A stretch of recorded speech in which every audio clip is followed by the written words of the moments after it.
Olá, está tramitando aqui na Câmara o projeto de lei 2401 de 2019 que regulamenta a educação domiciliar no país. O projeto autoriza que os pais que optarem pelo ensino domiciliar terão que formalizar a escolha junto ao Ministério da Educação. A proposta é polêmica. Ensino domiciliar significa, na opinião de alguns especialistas, que os pais se responsabilizarão por todo o processo educacional, inclusive a parte acadêmica que antes estava a cargo da escola. Entre os contrários à proposta está o professor Israel Batista, do PSB do DF, que é coordenador da Frente Parlamentar Mista de Educação aqui na Câmara. O deputado avalia que a educação domiciliar prejudica o processo educativo por não permitir o desenvolvimento de habilidades socioemotivas, como a autonomia e o autoconhecimento, que só podem ser melhoradas no contato com outras crianças. E é com ele que nós conversamos nesta edição do programa. Eu sou Fernando Gomes e este é o Palavra Aberta. Deputado, seja muito bem-vindo, muito obrigado pela gentileza de estar aqui com a gente para conversar sobre esse importante assunto. Eu que agradeço, Fernando, muito obrigado. Eu acho que esse é um tema que precisa ser debatido e que demonstra também a grave crise de prioridades que nós estamos vivendo no Brasil hoje. Enquanto nós voltamos ao índice de evasão escolar do ano de 2001, com mais de 5 milhões de crianças e adolescentes fora da escola, o homeschooling parece ser a prioridade do governo. Eu acredito que a gente precise rediscutir a definição das nossas prioridades, já que essa é uma matéria que atinge cerca de 7 mil famílias apenas. Ok, eu fiz uma introdução aqui, deputado, com alguns argumentos favoráveis e contrários, até falei alguns dos argumentos do senhor aí, mas eu vou começar pedindo ao senhor que nos fale aí, na visão do senhor, quais os principais prejuízos que o ensino domiciliar pode trazer aí para os alunos e para as famílias dos alunos também. Bem, primeiro, o ensino domiciliar, ele traz um componente de individualismo, né? São famílias que realmente estão preocupadas com os seus filhos e que gastam uma enorme energia para tirá-los da escola, no esforço de segregação. E se essas famílias gastassem essa mesma energia para melhorar a oferta de educação que a gente faz no país, seria muito melhor, porque a educação tem uma dimensão comunitária, tem uma dimensão coletiva, né? Então, o primeiro ponto que eu queria dizer é que seria precioso para as escolas brasileiras se essas famílias estivessem focadas em questionar a qualidade da nossa educação e tentar uma melhoria para toda a sociedade brasileira. O principal problema do homeschooling é que a escola tem um papel de socialização.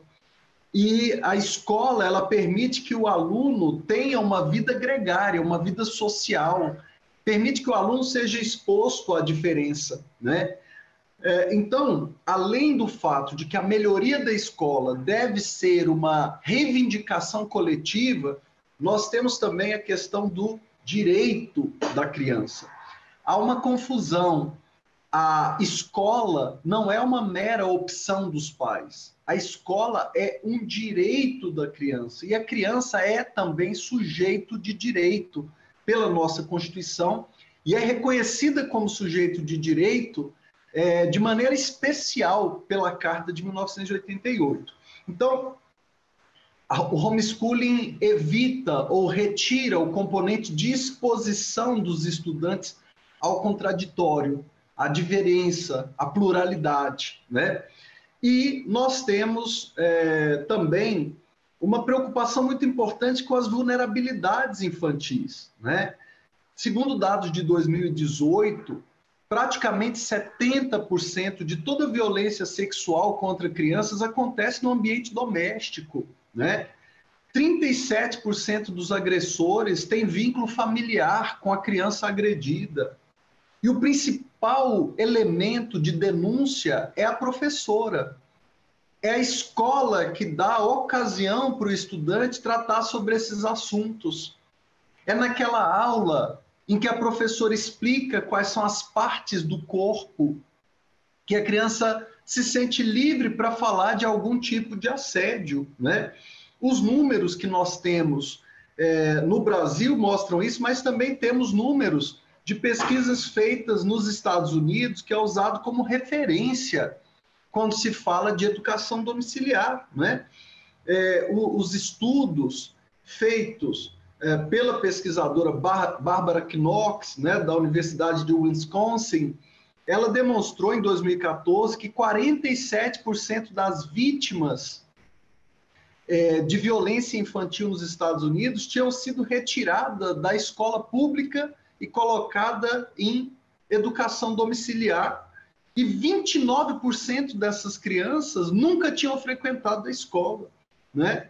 Então, nós temos um problema muito sério. 76% das crianças vítimas de violência intrafamiliar grave não frequentavam a escola nos Estados Unidos, estavam em regime de educação domiciliar. E os tipos de abuso são muito graves. É claro que as famílias que têm lutado pelo ensino domiciliar querem o melhor de seus filhos. Mas e se famílias despreocupadas com seus filhos se aproveitarem dessa nova legislação, né, para poder infligir a essas crianças abusos físicos, abusos emocionais, verbais, confinamento, privação de alimentos, isolamento, né, exploração sexual, discriminação baseada na identidade, negligência médica, retenção de documentos de identidade da criança e até mesmo, em última instância, tráfico de crianças e adolescentes. Então, o Brasil precisa entender que os países que têm homeschooling já têm homeschooling há muito tempo e mantêm o homeschooling por uma certa inércia. Mas que os países que já deixaram essa prática não pretendem voltar. Me parece que a discussão vai na contramão do mundo, né? Vai na contramão da compreensão de que a escola é um direito da criança, ela não é uma mera opção ou escolha dos pais. Deputado, pegando um gancho exatamente nessa fala que o senhor colocou agora, esse é um argumento que é usado por quem é favorável ao projeto também. Eles dizem que essa já é uma realidade consolidada em muitos países, né? Como é que essa questão deputado, não sei se o senhor entrou nesse tema aí a fundo, como é que essa questão nos países que têm aí um sistema de educação e um sistema econômico parecido com o Brasil? Países que estão mais ou menos na mesma condição do Brasil. Como é que é essa questão do homeschooling lá? Bem, a maioria dos países que tem reformas educacionais recentes extinguiu essa modalidade de ensino. E os países que mantêm o homeschooling estão em sério debate sobre isso, especialmente os Estados Unidos, justamente porque, como as crianças em homeschooling, elas não são vistas regularmente por aqueles que têm a obrigação de reportar qualquer irregularidade, qualquer suspeita, como os professores, pedagogos, né? Isso está gerando uma dificuldade do Estado norte-americano, né, de controlar, de saber o que está acontecendo com essas crianças. O isolamento é um fator de risco muito conhecido para o abuso infantil, já é reconhecido como um dos principais fatores de risco, né? Os pais que educam suas crianças em casa, por mais que tenham boa intenção, podem acabar exercendo um controle total sobre o tipo de contatos que os seus filhos têm. Isso não contribui para uma sociedade democrática. Então, nós precisamos reconhecer que a escola oferece recursos escolares para que essa criança seja protegida, muitas vezes, de um perigo que mora em casa, né? Que mora com a própria família. Então, com todo o respeito que nós temos aos pais, a maioria deles, os que eu conversei, são muito preocupados com o desenvolvimento de seus filhos, mas o que eu temo é que alguns mal intencionados se aproveitem disso. Outros países, no mesmo nível do Brasil, e que têm reformas educacionais recentes, já reconheceram que o isolamento da criança não é bom para o desenvolvimento infantil, que a escola e a família devem agir juntos para educar as crianças, que a escola deve ser permeável à presença da família. E aí eu falo algo de coração. Eu queria que a energia dessas famílias que estão defendendo a educação domiciliar fosse gasta na defesa de uma escola pública de qualidade para todos os brasileirinhos e brasileirinhas que precisam da escola, que precisam da merenda e que precisam conviver com meninos e meninas diferentes, né? Quem dera se esses filhos dessas famílias, que muitas vezes têm condições financeiras para bancar uma educação domiciliar, pudessem conviver com crianças pobres, crianças pretas, pardas, diferentes, e pudessem trocar experiências e criar vínculos de solidariedade que só a escola é capaz de criar.